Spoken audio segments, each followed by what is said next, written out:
Welcome to the Westminster Town Hall Forum. My name is Tim Hart Anderson. I'm the senior minister at Westminster Presbyterian Church in beautiful downtown Minneapolis and moderator of the forum. Today's speaker is the Reverend Dr. Otis Moss III. But first, we have something special for you. When forums were in person, we would often start with music. We wanted to bring that back for this month's special series. As an opening for today's talk, we have a performance by dancers Darius Malone and Ashley Chin Mark from the James Sewell Ballet. It's presented by the Westminster Performing Arts Series, which engages the community with high-quality performances that connect artists and audience collaboratively. This opening piece is about 15 minutes long. If you're in a hurry to get to our talk with the Reverend Moss, you can skip ahead using the slider bar below. Otherwise, I encourage you to sit back and enjoy this special piece from the James Sewell Ballet, brought to you by the Westminster Town Hall Forum.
I think you'll find, sir, that there will come a time when black people wake up and become intellectually independent enough to think for themselves, as other humans are intellectually independent enough to think for themselves. Then the black man will think like a black man, and he will feel for other black people. And this new thinking and feeling will cause black people to stick together. And then at that point, you'll have a situation where when you attack one black man, you are attacking all black men. And this type of black thinking will cause all black people to stick together. And this type of thinking also will bring an end to the brutality inflicted upon black people by white people. And it is the only thing that will bring an end to it. No federal court, state court, or city court will bring an end to it. It's something that the black man has to bring an end to himself.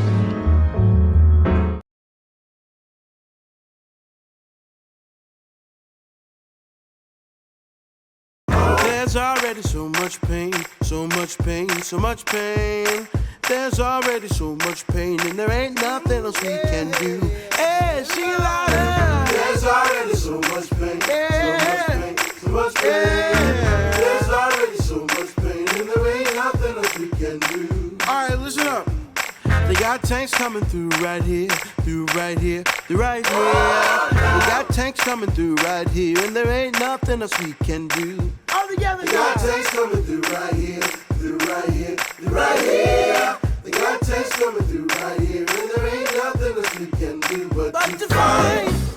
Yeah, nothing to do but fight. Stand up to the right to fight. Yeah, it's your moral right to stand against the fight. Staring officers in the face, spraying with mace for no reason, seeing dead bodies in the street, and there ain't nothing else we can do. There ain't no other way to talk. We just shout out and be heard. The only way we can end this all is to have no just one word, and that's a fight. Yeah, yeah, yeah. Nothing to do but fight. Stand up tall, stand up strong and fight. Yeah, it's so more right to stand against the fight. Without being pressed under your neck, hanging on your rope, living in your time capsule. We spend too much time like this, then there ain't nothing else. Yeah, yeah, yeah. We buried in disgrace, beat down and just slapped in the face. Now it's time to take everything back, 'cause there ain't nothing we can do but to fight. Yeah, even if it takes all, yeah. We've been down for too long. And it's time for revolution. Time for revolution. Yeah, time for revolution.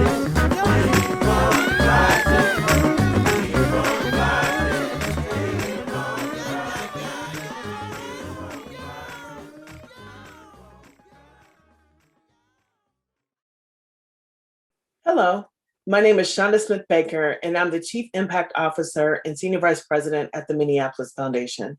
The Foundation is honored to partner with Westminster Town Hall Forum to present the special speaker series, The Arc Towards Justice, Taking Stock 1 year after George Floyd's death. Throughout the month of May, you will hear from some of the country's most leading voices in the pursuit of racial justice. They will help us reflect on where we are 1 year after George Floyd's death and where we need to go from here.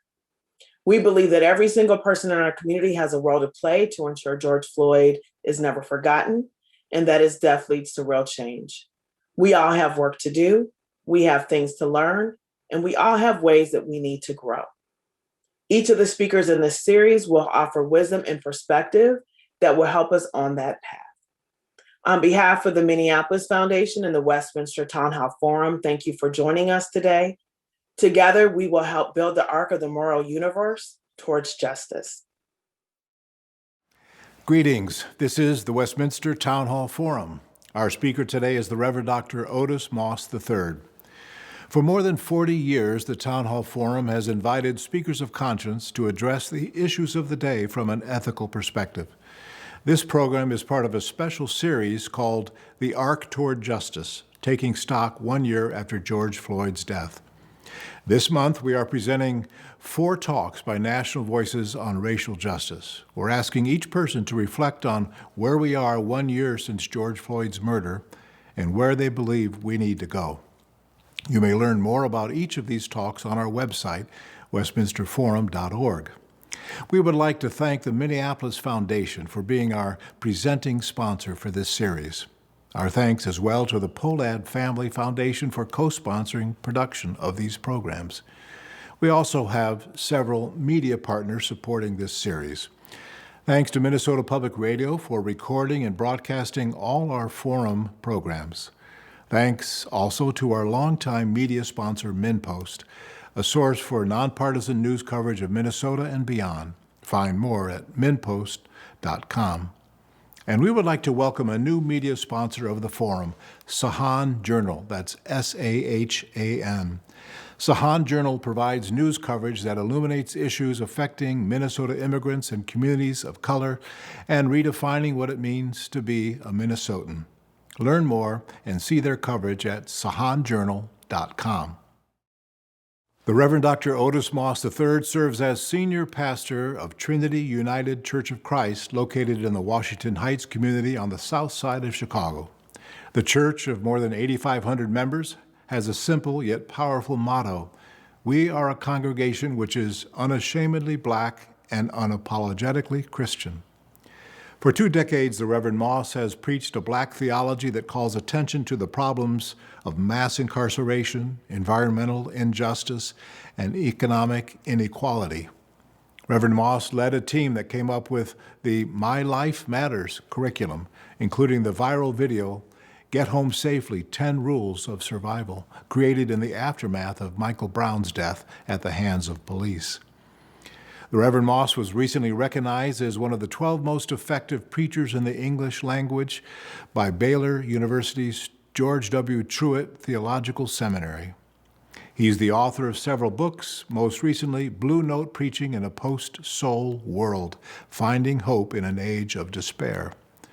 Please join me in welcoming back to the Westminster Town Hall Forum the Reverend Dr. Otis Moss III. Well, first, again, I want to say thank you to everyone who has allowed me to return to Westminster, and it is a privilege to have this opportunity, and I thank the Westminster community for convening such a conversation that has been going on for quite some time. I want to raise a question, lift up some virtues that I believe are important at this particular moment in history, to talk about the courage and imagination. Now, there are those who are saying that we are in a racial reckoning, and I would dispute that statement, because if we were reckoning and truly wrestling, we would be attempting to shift and transform where we are as a nation. We are facing issues of our original sin as a nation, but we have yet to move to fix them. We are staring at them, but we are yet to be moved to make sure that we can transform them for a generation that has not yet been born. And so I believe that there are certain things that we need in order to deal with this moment that we find ourselves in. And I talk about, from this framework, the courage to imagine. It is Brene Brown who states that courage is a heart word. The root of the word courage is cor, the Latin word for heart.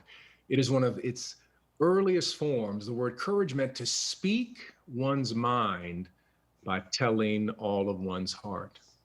If I may be so bold to frame this from a particular vantage point and place it upon the canvas in which we can hang our hats, courage is a word that is difficult for us in this day and age to deal with.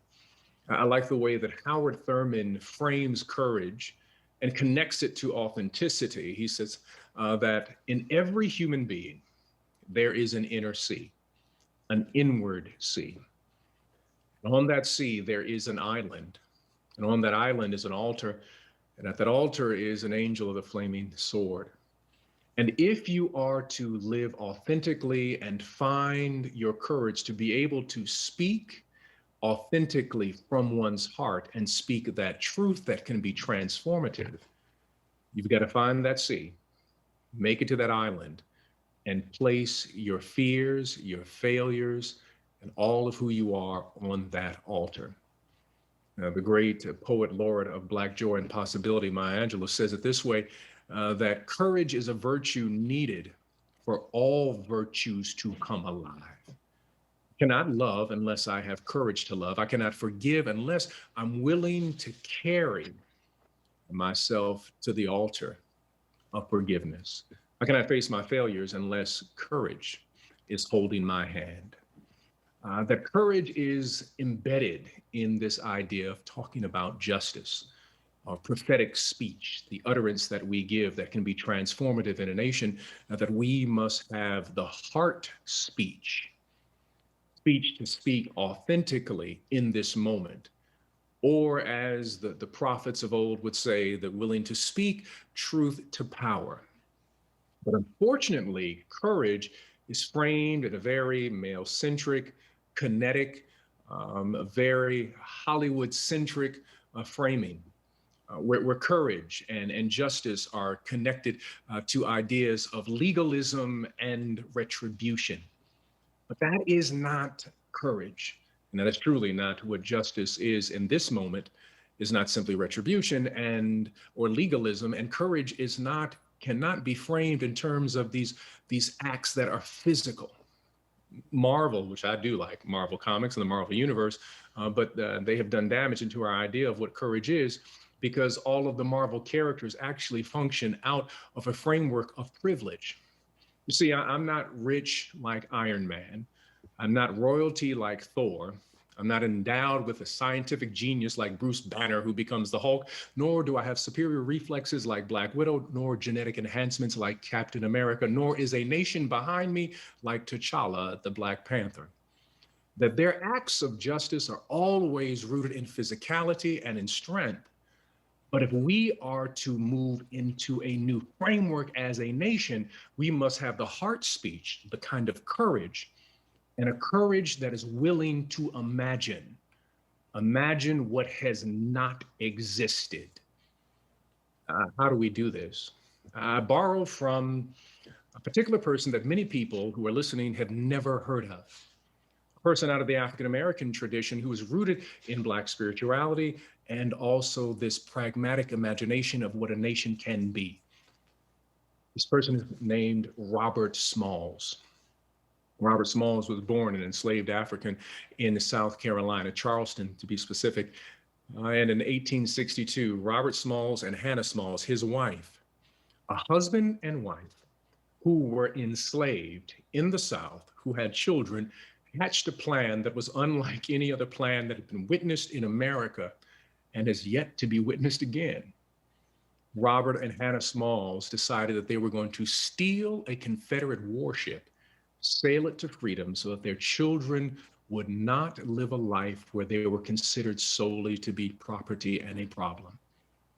And so it was Robert and Hannah Smalls who hatched this plan with 11 other enslaved Africans. And the peculiarity of what we know as racism or white supremacy functions with arrogance and ignorance at the same time. A person of African descent could clean a ship. A person of African descent could be the engineer of the ship, could fix the ship, but because of the peculiarity of racism and the racialized imagination and what Isabella Wilkerson calls caste, that they did not believe that any person of African descent could be the captain of the ship. And so it was Robert Smalls and Hannah Smalls who decided that they would memorize every movement and every secret code of those who were the captains of this Confederate warship. One particular night in 1862, when the two white gentlemen who were the captain and the second in command of this ship had gotten drunk from a night of revelry and decided to go out to a brothel, it was Robert Smalls and Hannah Smalls who brought 11 other Africans onto the ship, and they decided that they would steal it. Robert Smalls donned on that Confederate war outfit so that he would look like a Confederate soldier, got upon the bow of the ship as they sailed out. He then gave the messages, the secret codes to the harbor master, and the harbor master then saluted him. It would seem that this was a great moment, and this was a moment to celebrate, but the story does not end there, because as they made their way out into the harbor, there was a Union ship, because there was a blockade, and this Union ship was given orders: if you see a Confederate ship coming northward, you were to fire upon immediately. Robert Smalls and Hannah Smalls and these 11 other Africans saw the Union ship. They did not know what to do. The sun was just about to come up, and it was Hannah Smalls who said, "Find me a white sheet and run it up the pole to say that we surrender." They ran this white sheet up to say that they surrendered, but a fog came in and covered up the surrendering flag. And the Union ship trained their guns on Robert Smalls and Hannah Smalls, and they said 1, 2, and before they said 3 to fire, the sun came out and began to burn off the fog. The ship docked with this Union ship, and all the soldiers looked around on the ship trying to find someone white. They couldn't find anyone, and they were confused, and it was Robert Smalls who stepped forward and says, "We give this ship to Abraham Lincoln for the war effort." It was an astonishing moment for these Africans to have stolen the ship, but it doesn't even end there, because Robert Smalls then joins the Union Army, becomes the first African American to be an officer in an American armed force. The entire family moves back south, and they purchase the land and house where they were held as slaves, and allowed the mistress to live on the land, not in the big house, in a house in the back. And then he started 4 schools for enslaved African-American children, formerly enslaved African-American children. And on top of that, he then decided, still one of the wealthiest people in South Carolina, he then decides that he was going to run for Congress, and he wins. He lays out the legislation that we know as the public school system. Why do I mention all of that? Because Robert Smalls functioned out of a courage to imagine, in the midst and the height of not only the Reconstruction backlash, but started out in the enslaved moment in antebellum South. He had something that we need as in this nation.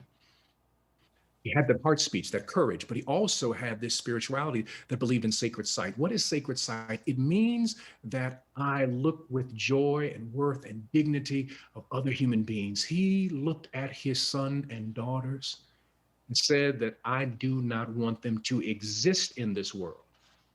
The world in the South, the world in America is racist.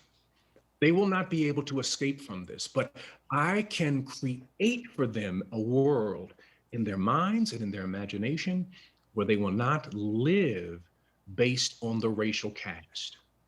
This idea of sacred sight.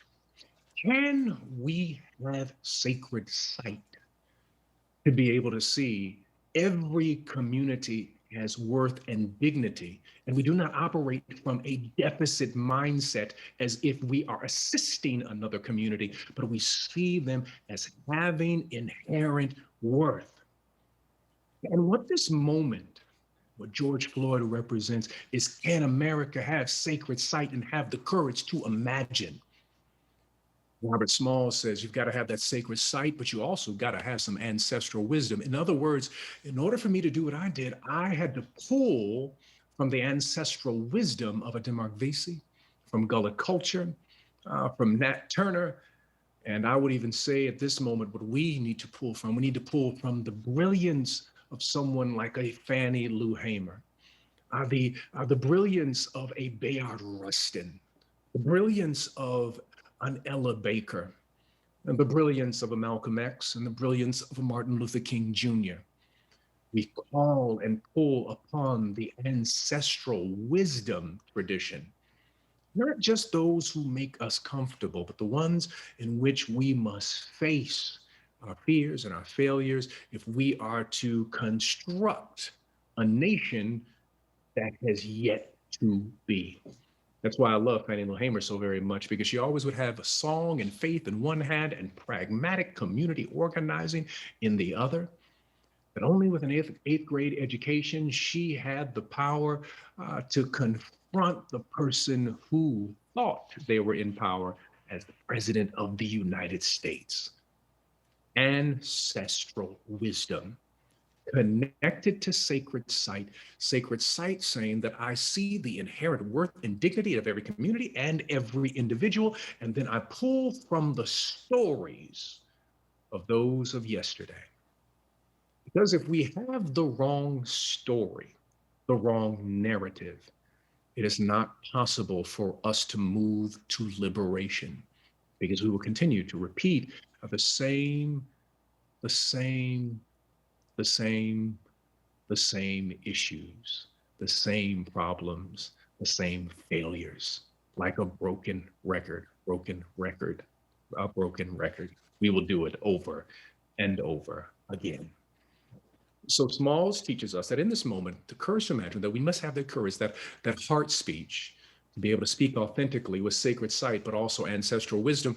But the final thing is that Smalls believed that imagination, prophetic imagination, borrowing from Walter Brueggemann, but it was Robert Smalls who had this idea of prophetic imagination before Brueggemann even wrote his book.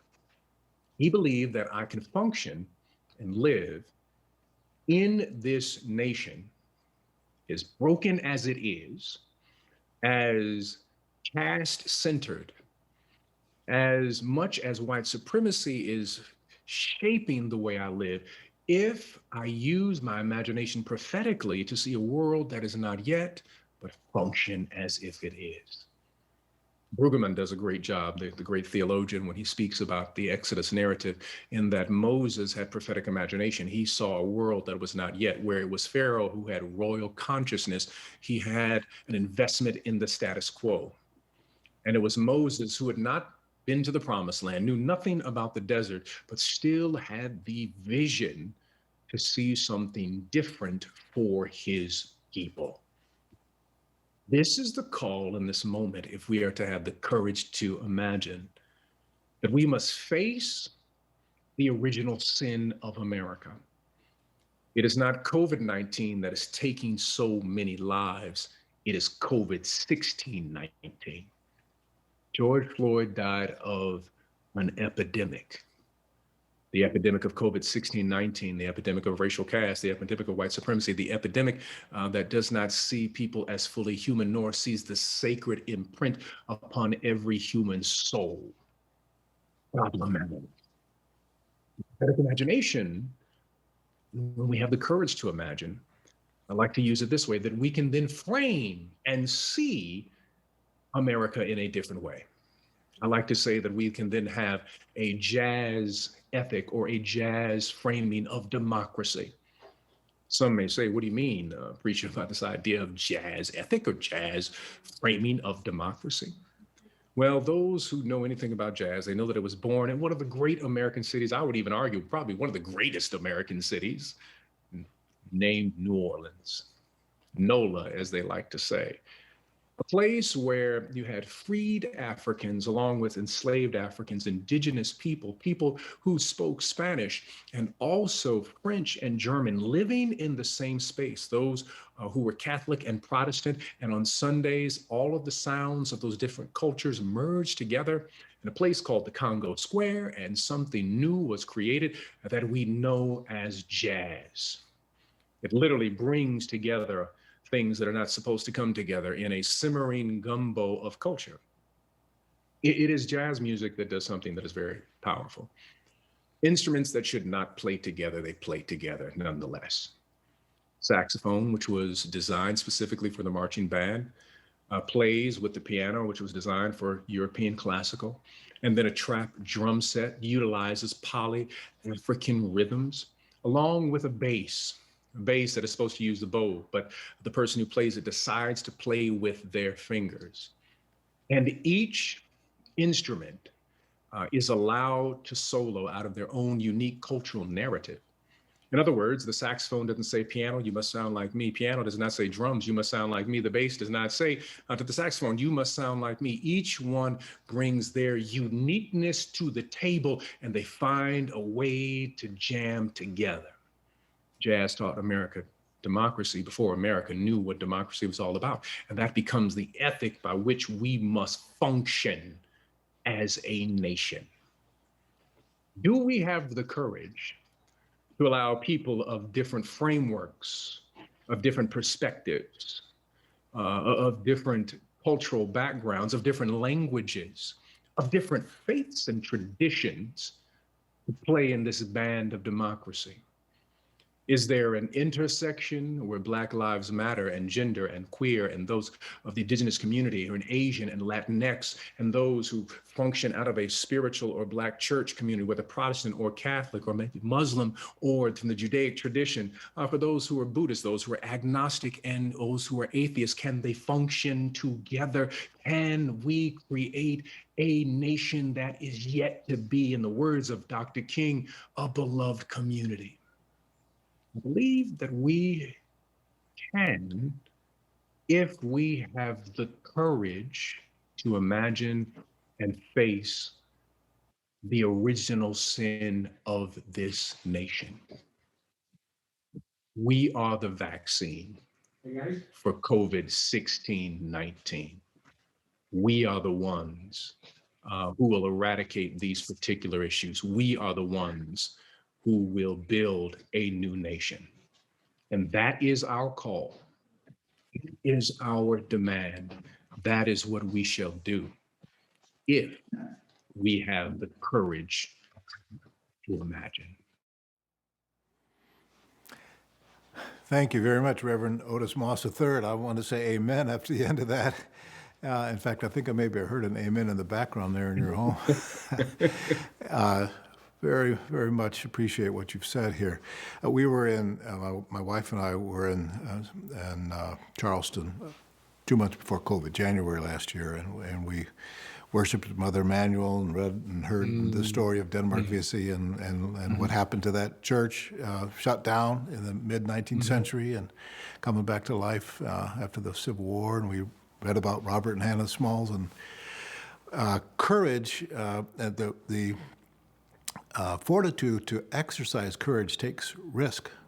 And that's what we saw in the story after story that we read and heard in our sojourn through the South that month. What are the risks that are inherent in following the kind of heart courage that you're talking about in our context now? The risk of rejection, the risk of attack, the risk of failure, the risk of being misunderstood, the risk of creating conflict with people, even in your own family, when we make that decision. But risk and faith are really the same word, that you have to risk to have faith. You have faith so that you can risk.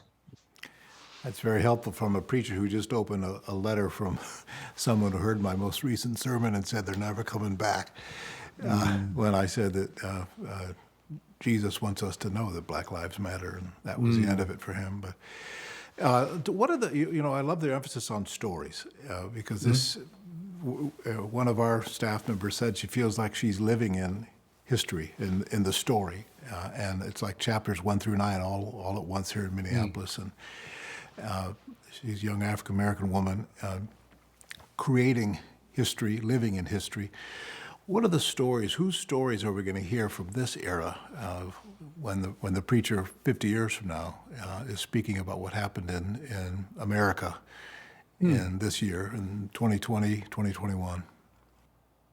I believe that you're going to hear the story of the organizers of BLM. Alicia Garza and Patrice Cullors and others. We will hear the story of George Floyd as a human being who wanted to better his community, who loved his family. We will hear that story. We'll hear the story of the Poor People's Campaign. That will be one of the stories that we hear. We will hear the stories of those at Standing Rock, that are indigenous sisters and brothers speaking about water and their claim to its sacred right of water and land. We're going to hear the stories of organizers in Flint who just want drinkable water and are still waiting for it, by the way. And how they organized. We're going to hear the story of Stacey Abrams and how she organized a whole lot of church mothers in Georgia to shift the tide, to move from red to blue. It won't be the stories of politicians as it will be the stories of ordinary people, stories of people who are returning citizens, who were coming out of the mass incarceration system and decided to become violence interrupters and to train other young people in their community. These are the stories, these are the important stories that we have to begin to retell and make it a part of our collective civic consciousness.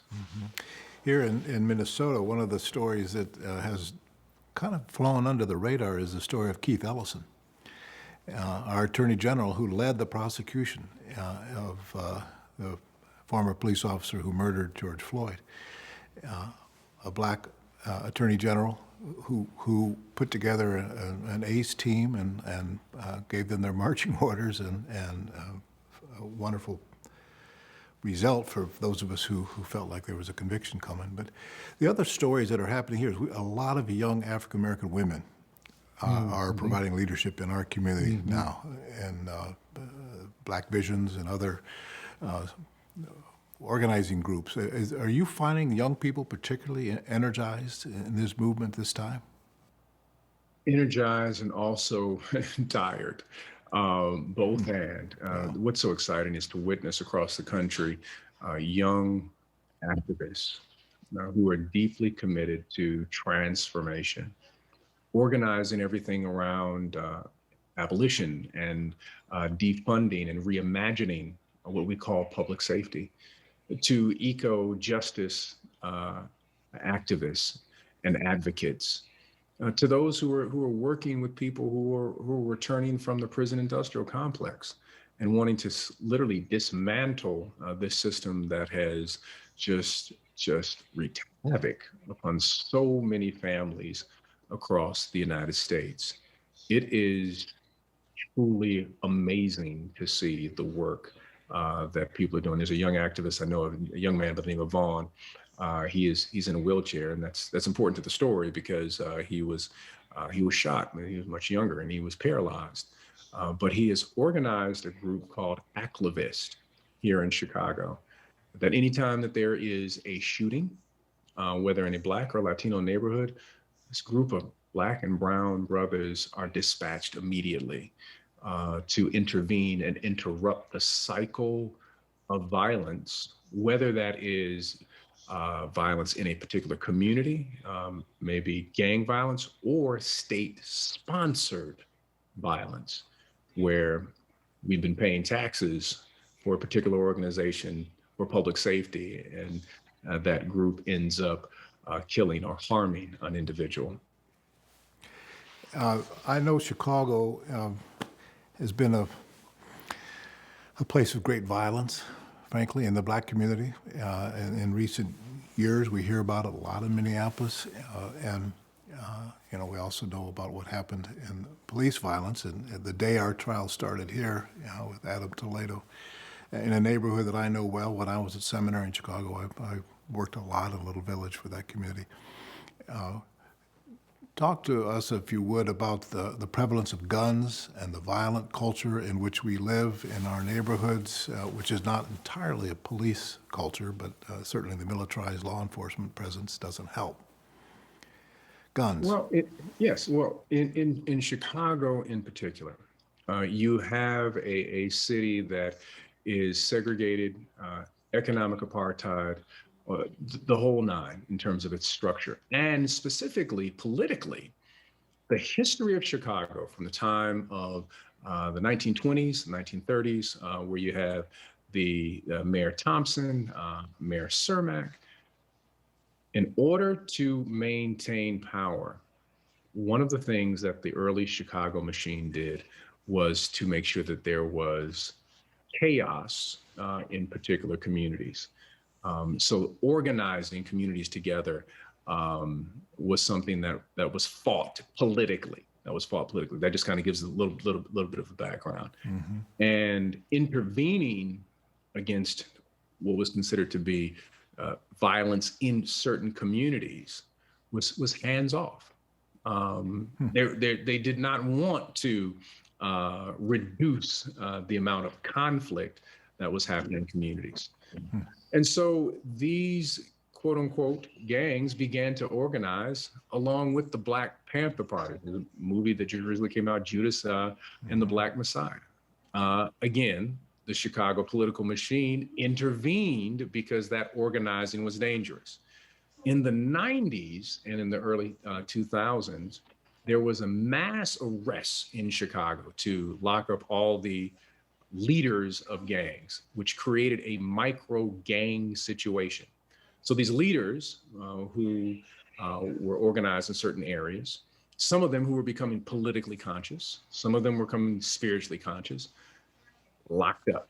So all of a sudden now the 12, the 13, and 15-year-old became the leader of not a swath of area in Chicago, but just a street, one block, which increased conflict. 12-year-olds, 13-year-olds, they normally get into conflict no matter what. And then the increased level of access to firearms in Chicago with an incredibly slow police response that was intentionally slow, that many believe, in order to increase this particular conflict. So it's a very complex issue in Chicago. It's not as simple as, someone shoots here, someone shoots there. There's a long history of the way in which Chicago functions. And that's why, we and other communities are saying that we need to change the way that we do public safety. Instead of armed response, we need to send in people like Vaughn and Aklevis and other interrupters. We need to look at this as public health. We found out that where there are jobs, you lower the rate of violent interaction. That there is a solution to this. Some of it very pragmatic, but we don't have the political will because there is still a system that fights against these very creative solutions that we know work. You used prophetic imagination. You're now talking about pragmatic imagination. What are the solutions at work? What really changes? I want to get to the pastoral dimensions of your leadership in Chicago, Reverend Moss. You're a pastor, south side of Chicago, in a prominent, nationally known church with a huge ministry. And by the way, one of your congregants is on our staff. Elena Simone Tyler grew up in that church, and she's now one of our pastors. Yes. Yeah, so thank you for preparing her for work in Minneapolis. How do you, the grief, the generational trauma that is all around you, and you see it in the lives, particularly of young people. As a pastor, what have been the responses that have been effective? Pragmatic imagination. What works in an environment like that? Well, in terms of when you're specifically talking about trauma, one of the things is walking with communities, families as they're experiencing trauma. As a community of faith, we walk with them, but we also pair families with professionals who are focused on dealing with family trauma. So that's part of our role, is to walk spiritually and then pair families with professionals who spent their entire career working with individuals going through trauma. One of the pieces that we are very proud of, that we work with several communities, is around what is called peace circles, restorative justice. When people have experienced harm, they've experienced some type of trauma, to put them in the space with caring individuals where they can walk through that trauma, and in some cases confront the people who created the trauma, so that there can be not necessarily a moment where they're walking hand in hand, but that we can interrupt generational trauma where another family member may be harmed or another individual may be harmed, because we haven't given people the resources of what do you do when you carry this kind of pain and struggle. What other people have all the time. I mean, you have multiple ways if you have resources to deal with trauma. But if you don't have the resources in a particular family, you're trying to figure out, what do I do with all of this pain and trauma? And that's part of the role of the faith community, to give people the resources to walk through the trauma and then train them on how to organize for prophetic and pragmatic imagination. And then that becomes the third portion of that.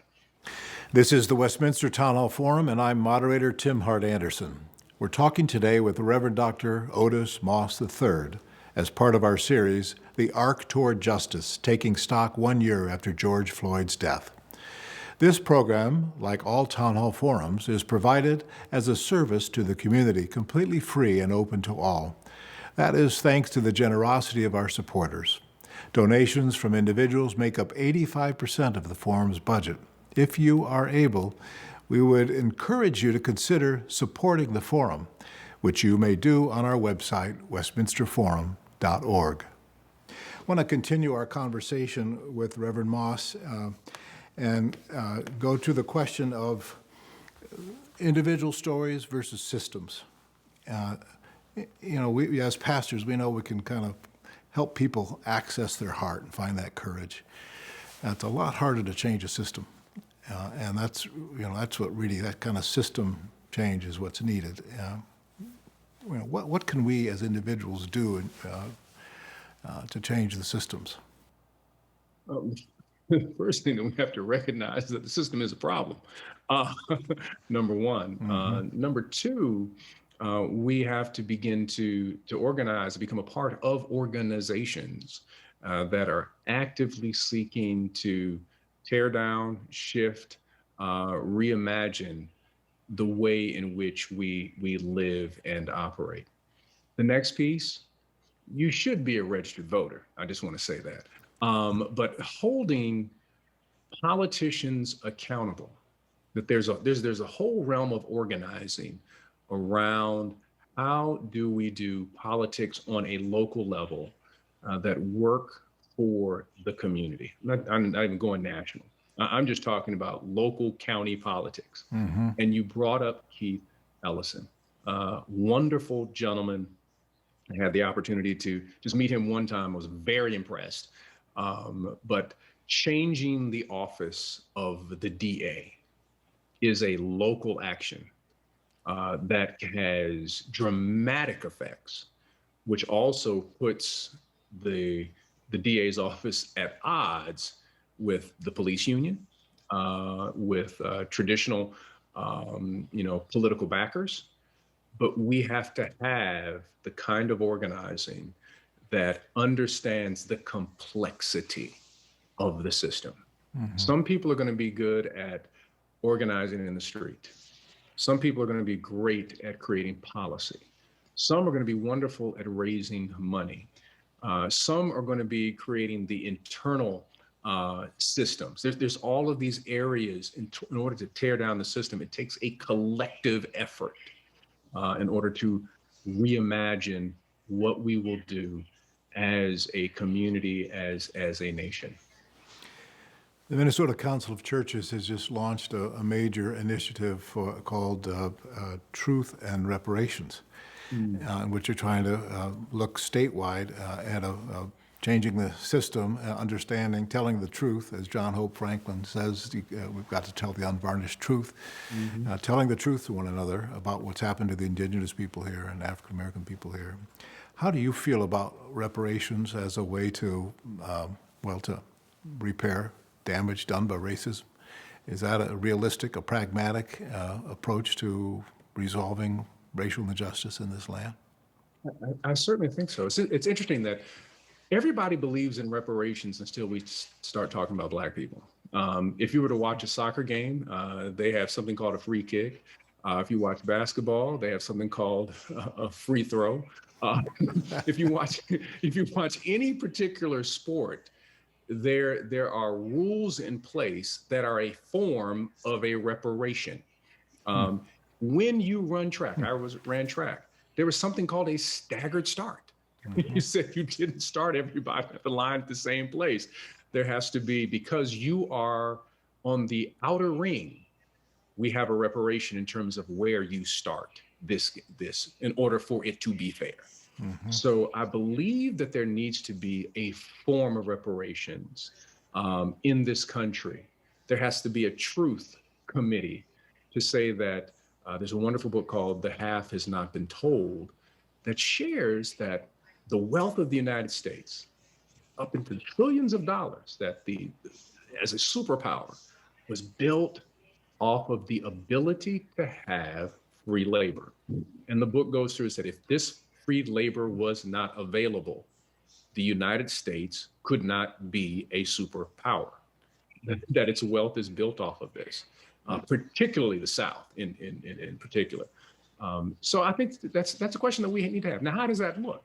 I'm not sure. There's so many different ways in which people are conceiving of it, but we do have to have the conversation. If basketball can have a free throw, if soccer can have a free kick, then at least the United States can have a conversation about reparations.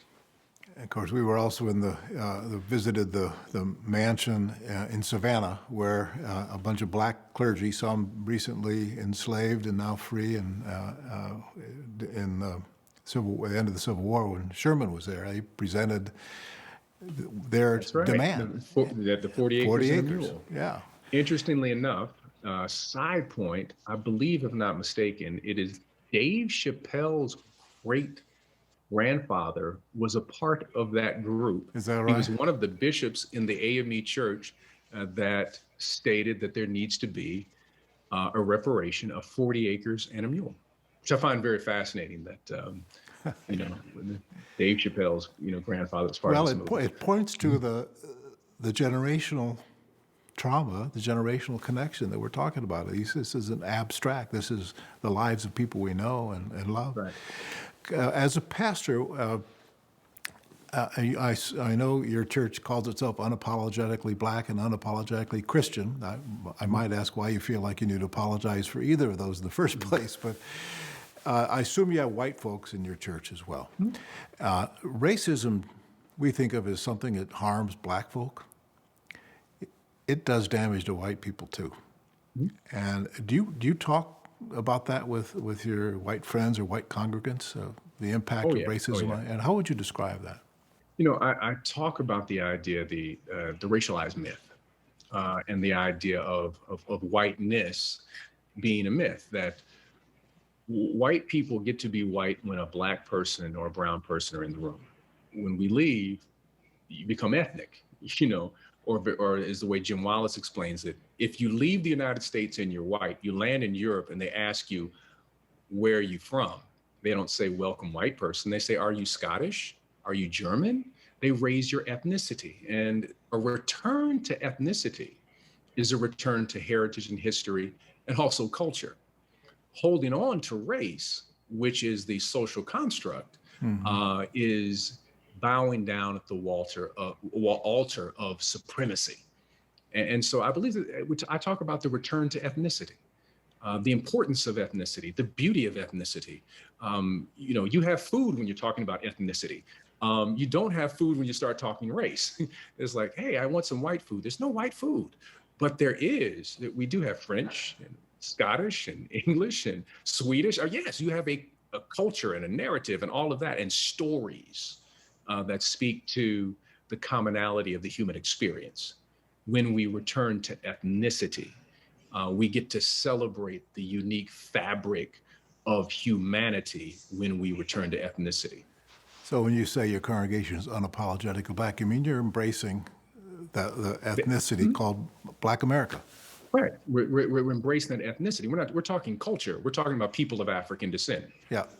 Black people in America, we don't have the ability to be able to say we are Fulani, that Igbo, Yoruba. We don't have that ability. We can point to it. Even some of these new DNA tests are still problematic for people who are of African descent. And so when the term black is used by us, we are not feeding into the caste. We are breaking it and saying we claim ethnicity, and our Africanity and our Christianity are not mutually exclusive. Mm-hmm. They are bound together. Mm-hmm. Your congregation has been called political in the past. Your predecessor became a national figure in some ways during the run-up to the election of Barack Obama, a parishioner there at Trinity at the time. The Black church is known to be active in politics. In our congregation, I often hear, we shouldn't mix politics and Christianity. What do you say to someone who says that? I say that there's no way that you cannot be a person of faith and not engage in the affairs of the city. That's what politics means. It's borrowed from polis, which means the affairs of the city. So voting rights is important. Human dignity is important. How we treat immigrants is important. Access to healthcare. Jesus gives the best framework for universal healthcare because he heals people who have pre-existing conditions. And we need to be able to share that. Jesus is one who had an experience with the mass incarceration system, had a terrible public defender, and was executed by the state. So if anyone should be raising questions about criminal justice and reimagining public health and public safety, it should be people of faith. Mm-hmm. When we talk about Moses, who had committed murder, but yet was given a second chance. So here he is, someone who's committed a crime, but yet it said, hey, you're going to be the person who will lead our people to the promised land. So we have all of these images and stories of people who, if they were functioning in the American system, would be thrown away. Mm-hmm. Would be cast aside. I believe it is incumbent upon people of faith to speak truth, speak love, to speak just action within the city. Mm-hmm. And that's part of the role of people of faith. Walter Monde was a member of our church, and as you may know, died actually the day before the verdict was handed down a week ago. He and I had many conversations about this topic, Christianity and politics, and he was, it was considerably, I guess I would say aggravating, or maybe he was confused by what calls the part of politics these days that calls itself Christian that doesn't look like anything like the Christianity he grew up with as a father, a Methodist minister. And he kept wanting me to explain what was going on with American Christianity. I said, well, one day I'll talk to Otis Moss and he will explain what's going on with American Christianity. So, what enlightenment can you bring to that question of what, the interaction between Christianity and the right? Americanized Christianity is capitalism with ecclesiastical garments. It functions around power, not around people and compassion. Americanized Christianity. So when you look at whether it is the African American community, the Latinx community, those forms of faith are radically different than mainstream American Christianity. So I believe that white evangelicals have a lot to repent for and also a lot to learn. They started out as abolitionists, and now they are trying to abolish voting rights in Georgia. That's a long way to go. But there is a deep connection to capitalism, and there's a deep protection of whiteness in the evangelical mind because it's connected to power. Mm-hmm. Because you must remember that in the South, when they were talking desegregation and voting rights and all of this, many of those who were members of these Southern Baptist churches were also in power throughout the South. They were your county clerks. They were your DAs. And so they had to justify, wait a minute, if these people are treated fully human, it means that I don't have my job anymore. So they cast aside their faith and adopted a capitalism, meaning that I have to keep power, I have to hold on to the market, I have to keep my share, and came with a completely different interpretation. So what I find very fascinating is that this brand of Christianity rarely quotes Jesus, but loves to quote Paul. So they cast aside the Gospels and then they lift up all the epistles because it's the only way that they can weave around theologically to justify the framework of their doctrine. Mm-hmm. This series on the Westminster Town Hall Forum is about the arc toward justice, the arc of history bending toward justice. Do you feel, in the wake of the decision here in Minneapolis in the courtroom here, do you feel like the arc has bent, leaned, stretched toward justice at all, or is it a one and done kind of thing? I was sharing with someone, they were asking, we're moving toward justice as a result of this verdict. And I used this sports analogy. I said I used to coach basketball, my daughter's basketball team.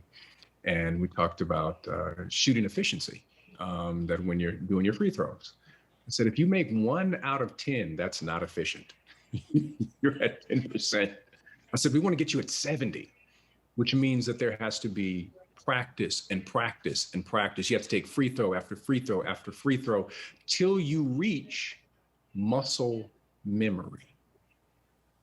The American justice system, as it is currently constructed, does not have muscle memory for justice for all people. We now have to teach and reimagine, restructure the way in which we do work, which means that police unions no longer can fight some very simple actions that are being asked for by people. We no longer should have to call people with guns to respond to a mental health crisis. We need to completely look in a different way in which we do this work. It was a good thing for our nation, but the arc will bend, but that is not necessarily the site of where it is bending. Mm-hmm. Curious about your sense of hope. You're a preacher, and in a way it's your responsibility to bring your congregation into a space of hope. And does hope rise easily out of your heart, out of your interior space? On one level, it does. I would say that it does, and this is how it does for me. When I survey the stories of our ancestors, when I read the story of Frederick Douglass, and I hear the story of Fannie Lou Hamer, and understand the work of Bayard Rustin, then hope begins to spring, because I see the Spirit of God working in the lives of those who I call saints, people such as that.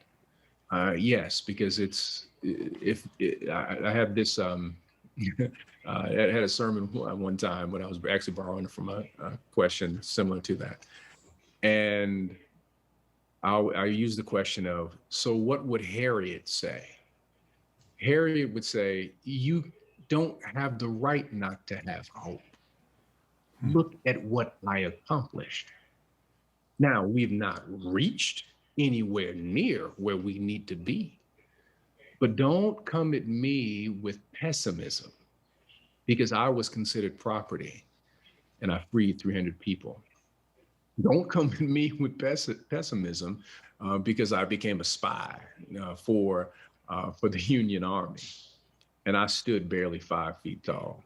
I was a woman, I was Black, and I did not have the physical stature of someone who is considered to be a soldier or a fighter.